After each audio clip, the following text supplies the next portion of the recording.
सातारा, कर्नाटक, आंध्र प्रदेश, महाराष्ट्र राज्यातील भाविकांचे श्रद्धास्थान असणारे सातारा जिल्ह्यातील म्हसवड येथील श्री सिद्धनाथ आणि देवी जोगेश्वरीची यात्रा आज उत्साहात पार पडत आहे। आज यात्रेचा मुख्य दिवस असून यात्रेसाठी लाखो भाविक म्हसवड नगरीमध्ये दाखल झाले आहेत। श्री सिद्धनाथाच्या नावाने चांगभलच्या जयघोषात गुलाल खोबऱ्याची उधळण करत भाविक यात्रेमध्ये सहभागी झाले असून महिनाभरापासून श्री सिद्धनाथ आणि माता जोगेश्वरी देवीची पार पडत असलेल्या या लग्न सोहळ्याच्या यात्रेची ही मुख्य मिरवणूक असून यासाठी भाविकांनी मोठी गर्दी केली आहे। या यात्रेमध्ये नवस्फूर्तीसाठी भाविक मोठ्या संख्येने गर्दी करत असतात।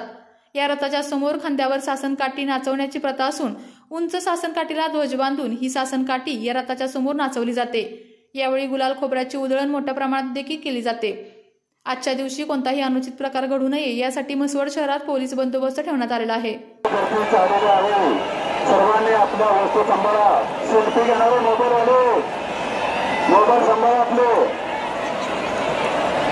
रथाच्या जवळपास भरपूर हातामधून जर पडला तर तो बाद होणार आहे, लक्षात ठेवा। त्यामुळे मोबाईलवाले महिला मंडळी जर गर्दीमध्ये असतील तर आपल्या जवळच्या दागिने सांभाळा, लहान मुलांना गर्दीतून सांभाळा।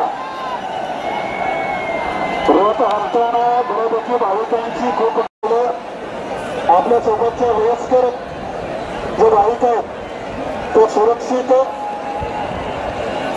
बाहेर आले पाहिजे, त्याची कृपया सर्वांनी लक्षात घ्या।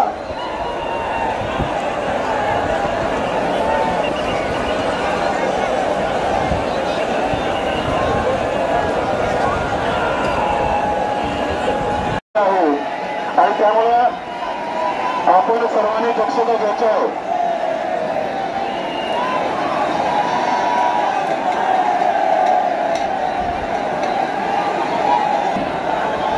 श्री सिद्धनाथ आणि माता जोगेश्वरीच्या या रथोत्सव सोहळ्यासाठी आलेल्या सर्व भाविक भक्तांचं या म्हसवड नगरीमध्ये सातारा जिल्हा पोलीस दलाच्या वतीनं आणि सर्व प्रशासनाच्या वतीनं, देवस्थानच्या वतीनं सर्वांचं या ठिकाणी याचबरोबर आपण सर्वांनी दक्षता घ्या। आपण रथापर्यंत जाईपर्यंत आपल्या जवळच्या वस्तू आपल्या सुरक्षित असतात। आपल्या तालुक्यातील जिल्ह्यातील बातम्या सर्वप्रथम पाहण्यासाठी आजच सातारा न्यूजला YouTube चॅनलवर सबस्क्राईब करा, लाईक करा, शेअर करा आणि बेल आयकॉन प्रेस करायला विसरू नका।